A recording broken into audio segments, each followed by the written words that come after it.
Hello বন্ধুরা, তোমরা কেমন আছো? আজকে আমি আমার বাস্তবে ঘটে যাওয়া জীবনের গল্প বলতে এসেছি জীবনের গল্প স্টুডিওতে। তোমরাও চাইলে তোমাদের জীবনের গল্প বলতে আসতে পারো। যারা আসতে চাও তারা কমেন্টে লিখে জানিয়ে দিও। যাই হোক, আর দেরি বিলম্ব করব না, এবার শুরু করা যাক। আমি নীরা। আজ আমি এমন এক গল্প বলবো যা শুরু হয়েছিল হাসি দিয়ে কিন্তু শেষ হয়েছিল কান্নায়। এই গল্পটা আমার জীবনের, আর হয়তো তোমারও হতে পারে। তখন আমি এক ব্যাংকে কাজ করি, নতুন জব, নতুন শহর। ভাড়ার বাসায় একা থাকতাম। একদিন সকালে অফিস যেতে যেতে রাস্তায় এক লোকের বাইকে ধাক্কা খেলাম। সে তাড়াতাড়ি নেমে এসে বলল, আপনি ঠিক আছেন? আমি একটু রেগে বললাম, দেখে চলেন না। ও হেসে বলল, আপনার রাগটাই সুন্দর লাগছে। এইভাবেই প্রথম পরিচয় রাজনের সাথে। ও ছিল অনেক যত্নবান মানুষ।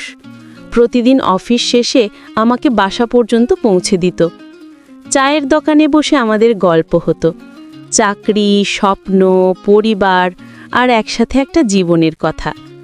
আমি জানতাম না জীবন এত সুন্দরও হতে পারে। রাজন আমার জীবনে এমনভাবে ঢুকে গেল যেন আমি ও ছাড়া কিছু ভাবতেই পারি না। ও আমার বাবা মায়ের সাথে দেখা করল, বিয়ের কথাও ঠিক হচ্ছিল, সব কিছুই ঠিক পথে চলছিল। কিন্তু হঠাৎ ওর ফোন বন্ধ হয়ে গেল একদিন।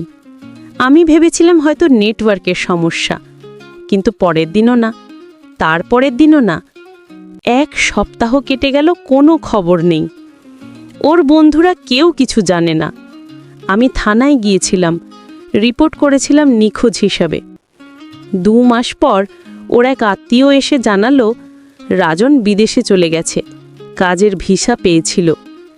কিন্তু আমি জানতাম সে আমার কথা না বলে কখনো চলে যেতে পারে না।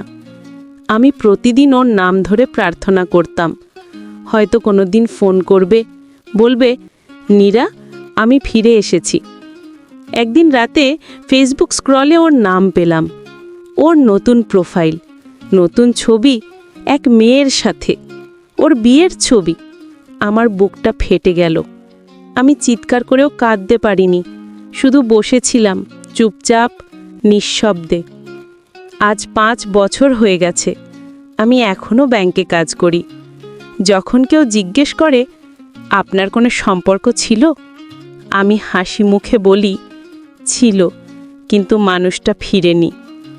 ভালোবাসা মানে শুধু পাওয়া নয়, কখনো কখনো ভালোবাসা মানে কাউকে তার নিজের মতো করে ছেড়ে দেওয়া। রাজন হয়তো সুখে আছে, আমি সেটাই চাই। কিন্তু আমার জীবনের এক কোণায় সে আজও বেঁচে আছে, যে ফিরে আসেনি। যদি তুমি এমন কাউকে হারিয়ে থাকো যে ফিরে আসেনি, তাহলে এই গল্পটা তোমার জন্য। জীবনের গল্প চ্যানেলটা সাবস্ক্রাইব করে পাশে থেকো। গল্পটা কেমন লাগলো কমেন্টে জানিয়ে দিও।